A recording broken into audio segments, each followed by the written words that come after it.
सनातन धर्म में एकादशी व्रत का विशेष महत्व है।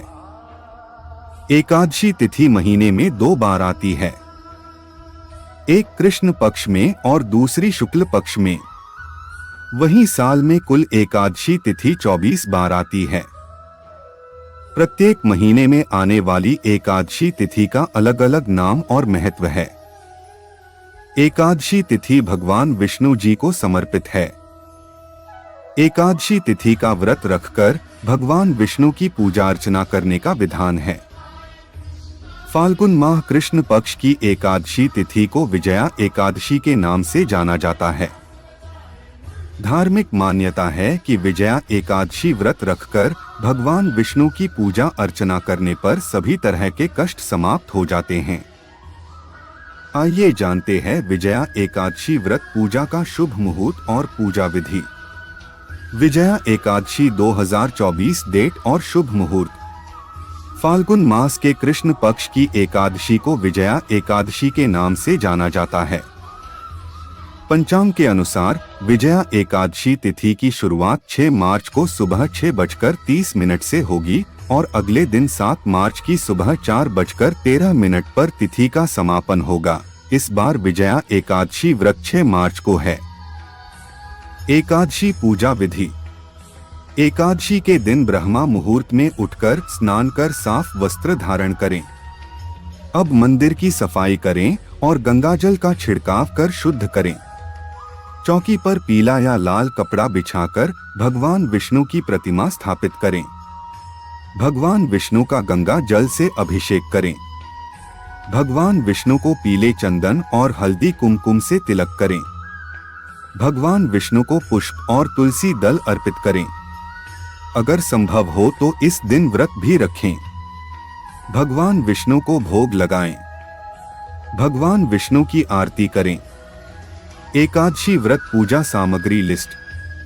श्री विष्णु जी का चित्र अथवा मूर्ति, पुष्प, नारियल, सुपारी, फल, लौंग, धूप, दीप, घी, पंचामृत, अक्षत, तुलसी दल, चंदन, मिष्ठान, तुलसी दल, चंदन, मिष्ठान, पीले वस्त्र, माला, मौली आदि।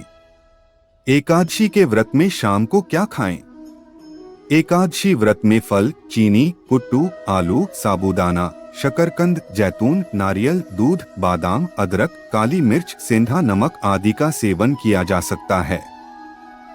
अब बात आप सभी को एकादशी व्रत कथा सुनाने जा रहा हूँ। विजया एकादशी की कथा के अनुसार त्रेतायुग में मर्यादा पुरुषोत्तम श्री रामचंद्र जी को जब 14 वर्ष का वनवास हो गया, तब वे श्री लक्ष्मण तथा सीता जी सहित पंचवटी में निवास करने लगे। वहां पर दुष्ट रावण ने जब सीता जी का हरण किया, तब इस समाचार से श्री रामचंद्र जी तथा लक्ष्मण अत्यंत व्याकुल हुए और सीता जी की खोज में चल दिए। घूमते घूमते जब वे मरणासन्न जटायु के पास पहुँचे तो जटायु उन्हें सीता जी का वृत्तांत सुनाकर स्वर्गलोक चला गया। कुछ आगे जाकर उनकी सुग्रीव से मित्रता हुई और बाली का वध किया। हनुमान जी ने लंका में जाकर सीता जी का पता लगाया और उनसे श्री रामचंद्र जी और सुग्रीव की मित्रता का वर्णन किया। वहां से लौटकर हनुमान जी ने भगवान राम के पास आकर सब समाचार कहे। श्री रामचंद्र जी ने वानर सेना सहित सुग्रीव की संपत्ति से लंका को प्रस्थान किया। जब श्री रामचंद्र जी समुद्र से किनारे पहुंचे तब उन्होंने मगरमच्छ आदि से युक्त उस अगाध समुद्र को देखकर लक्ष्मण जी से कहा कि इस समुद्र को हम किस प्रकार से पार करेंगे। श्री लक्ष्मण ने कहा, हे पुराण पुरुषोत्तम, आप आदि पुरुष हैं, सब कुछ जानते हैं। यहाँ से आधा योजन दूर पर कुमारी द्वीप में वक्दालभ्य नाम के मुनि रहते हैं। उन्होंने अनेक ब्रह्मा देखे हैं, आप उनके पास जाकर इसका उपाय पूछिए। लक्ष्मण जी के इस प्रकार के वचन सुनकर श्री रामचंद्र जी वक्दालभ्य ऋषि के पास गए और उनको प्रमाण करके बैठ गए।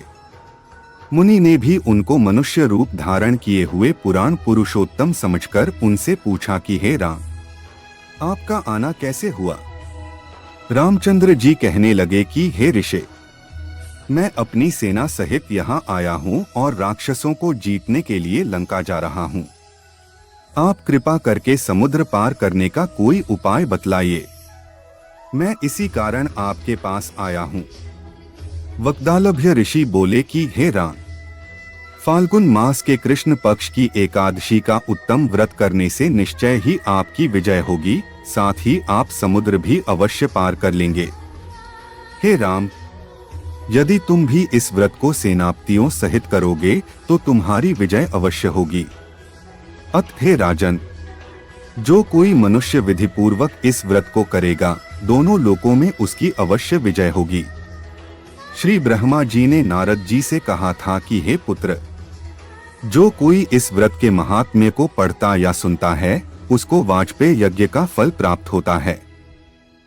इस तरह रामचंद्र जी ने ऋषि के कथनानुसार इस व्रत को किया और इसके प्रभाव से दैत्यों पर विजय पाई।